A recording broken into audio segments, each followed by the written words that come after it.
Yang pertama ada pendahuluan uji tanda. Uji tanda merupakan uji statistika non-parametrik yang sederhana. Non-parametrik itu adalah metode statistika yang digunakan saat data yang akan diteliti belum diketahui kenormalannya. Selanjutnya, uji tanda digunakan untuk menghitung dua kelompok data untuk semua sampel dan diklasifikasikan menjadi perbedaan positif dan negatif.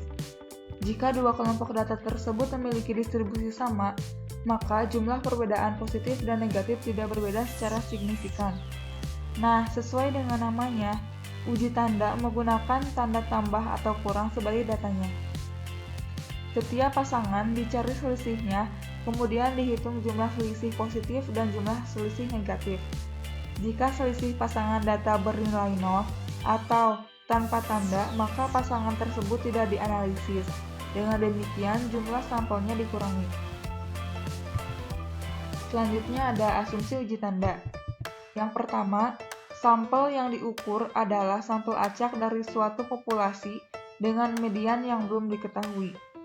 Yang kedua, variabel yang diukur minimal mempunyai skala pengukuran ordinal, maka skala pengukuran interval dan rasio juga bisa. Nah, yang ketiga, variabel yang diukur adalah variabel acak kontinu, yaitu peubah acak yang nilai-nilainya tak berhingga banyaknya. Biasanya dinotasikan seperti X1, X2, sampai Xn. Terus ada prosedur uji, yaitu pertama, menyatakan H0 dan hipotesis alternatif. Yang kedua, menentukan taraf signifikasi. Yang ketiga, menentukan statistik uji. Yang keempat, menentukan kriteria pengujian. Dan yang terakhir ada penarikan kesimpulan. Selanjutnya ada uji kasus. Nah, yang pertama perumusan hipotesis. Untuk uji tanda, H0-nya adalah median selisih antara sebelum dan sesudah perlakuan sama dengan 0.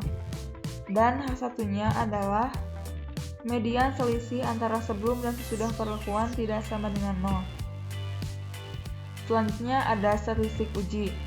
Nah, untuk statistik uji ada perbedaan penyelesaian masalah untuk kasus N kurang dari sama dengan 25 dan N lebih dari 25.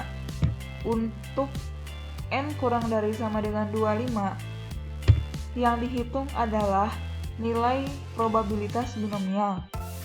Nah, untuk uji satu arah,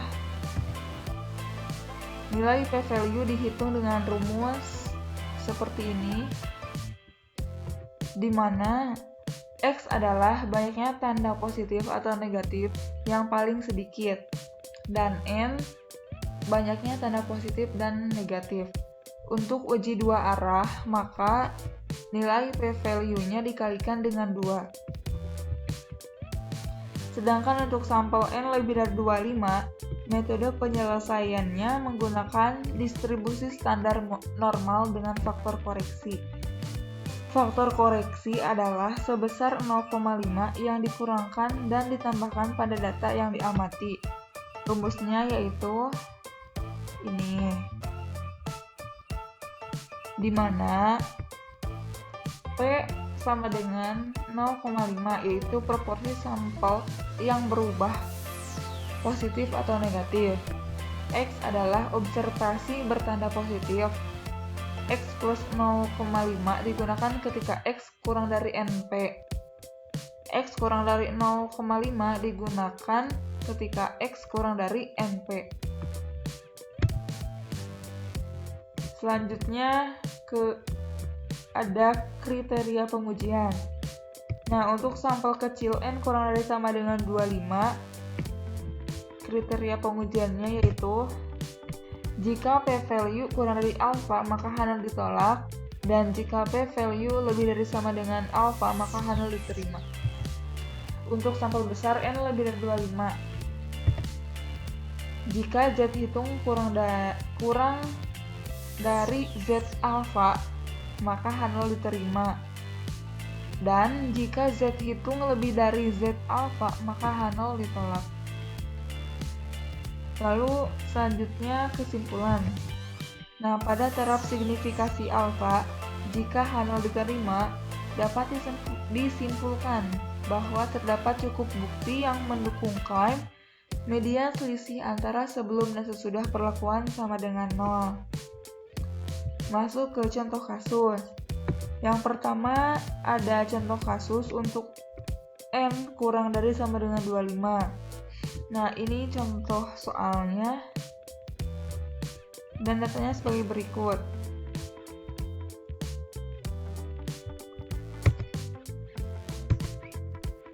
Untuk penyelesaian contoh kasus sampel kecil atau N kurang dari sama dengan 25,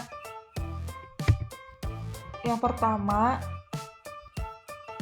perumusan hipotesis. Dengan H0-nya tidak ada peningkatan prestasi kerja antara sebelum dan sesudah penelitian. H1-nya adanya peningkatan prestasi kerja antara sebelum dan sesudah pelatihan.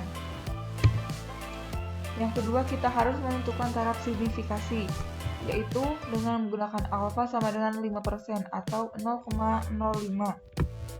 Yang ketiga, menentukan statistik ujinya. Nah, berdasarkan tabel yang tadi, diketahui jumlah sampelnya ada 10. Jenis tanda yang memiliki nilai terkecil adalah negatif, yaitu sebanyak 4. Peluang yang diujikan sebesar P sama dengan 0,5. Lalu dimasukkan ke rumus binomial yang ini. Didapat hasil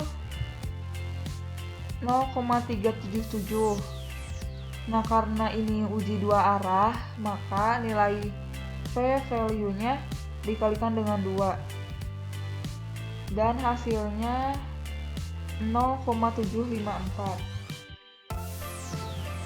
Nah, setelah menguji hipotesis, selanjutnya kita menentukan kriteria pengujiannya. Karena p-value sama dengan 0,754, di mana 0,754 lebih dari alfa, yaitu 0,05, maka H0 diterima. Sehingga dapat disimpulkan, pada taraf signifikasi alfa sama dengan 5%, dapat disimpulkan bahwa terdapat cukup bukti yang mendukung klaim bahwa tidak ada peningkatan prestasi kerja antara sebelum dan sesudah pelatihan. Nah, untuk contoh kasus N lebih dari 25, ini contoh soalnya. Dan datanya sebagai berikut. Nah, penyelesaiannya hampir sama, tapi berbeda pada statistik ujinya. Yang pertama, perumusan hipotesis. H0-nya tidak ada perbedaan kenyamanan antara mobil Eropa dan mobil Amerika. H1-nya adanya perbedaan kenyamanan antara mobil Eropa dan mobil Amerika. Yang kedua, menentukan taraf signifikasi, yaitu dengan menggunakan alfa sama dengan 5% atau 0,05. Maka Z alfa-nya sama dengan 1,645. Lalu menentukan statistik uji.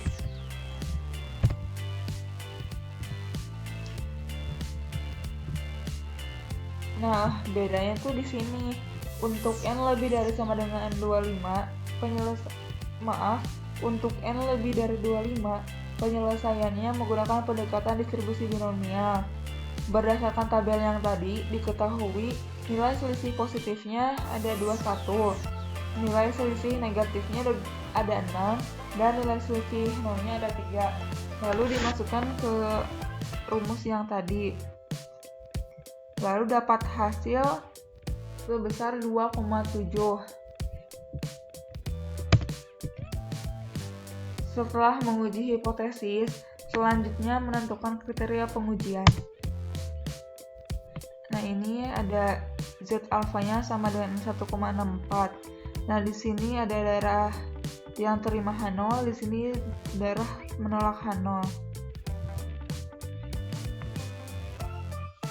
Tadi Z hitungnya 2,7, jadi karena Z hitung sama dengan 2,7, di mana nilai 2,7 lebih dari Z alfa sama dengan 1,64, maka H0 ditolak. Dapat disimpulkan bahwa pada taraf signifikasi alfa sama dengan 5%, dapat disimpulkan tidak terdapat cukup bukti yang mendukung klaim bahwa tidak ada perbedaan kenyamanan antara mobil Eropa dan mobil Amerika. Dengan kata lain, adanya perbedaan kenyamanan antara mobil Eropa dan mobil Amerika. Selesai deh. Demikian yang dapat saya sampaikan. Mohon maaf bila banyak kesalahan. Wassalamualaikum warahmatullahi wabarakatuh. Terima kasih.